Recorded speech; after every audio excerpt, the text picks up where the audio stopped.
For the first time in 25 years next season, Northwest Missouri State Baseball will have a new skipper, as Tony Jandron takes over recently retired Bearcats legend Darin Loe. The two were already in contact with one another early on in this hiring process. I've actually talked to him before I even got the press release came out, and I thought that was really important because he's had such an impact on this program that I don't want to lose him. I want to make sure that he still stays connected, and he's got a really good connection with the alumni base. He's done a nice job building a foundation, and we're going to look to add to that. But he said you're going to absolutely love the area and the people, and hey, he's been right. Jandron most recently was an assistant coach at Division I Illinois State for one season, where he was part of a 10-win improvement from 20 to 30 wins from the season prior to that. Before that, Jandron was an assistant coach at Central Michigan for 5 seasons. In those seasons, the Chippewas earned their first NCAA tournament berth since 1995 and first tournament win since 1988.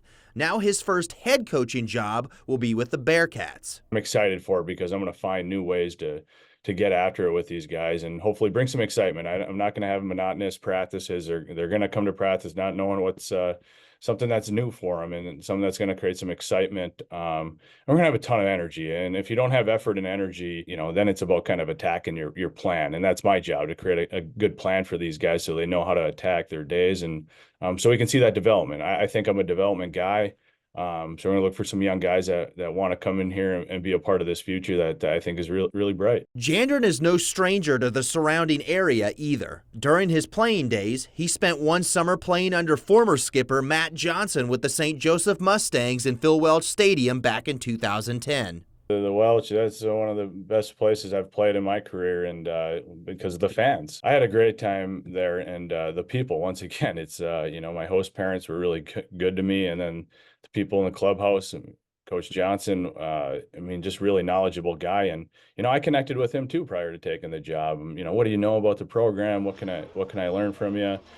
Nothing but good things to say. I couldn't get anybody to say anything bad about this place. So, and not to mention, and St. Joe native there, Johnny Coy, played with him on that team. Yeah, it's a small world that I find myself over here, but I had one heck of a time, and that was a 2010 summer. Even though he's filling in for someone who ran the Northwest Bearcats baseball program for 25 years, Jandron isn't fazed in the least and is focused on creating his own story in Maryville, leading a quality baseball team. You create a standard and an expectation and a way of life, and I think there's a lot to say for that, even off the field, that you make sure that you find out what you're really passionate about, and then you really invest in those things and not really talk about it, but really be about it and make sure that you have a plan in place. And that's why I'm here, to help guide them, motivate them. I've been fortunate to be a part of a lot of good teams, and I know what that recipe looks like, but we got to make sure we take care of business today, and then we'll worry about tomorrow when it comes. Brett Kennedy, KQ2 Sports.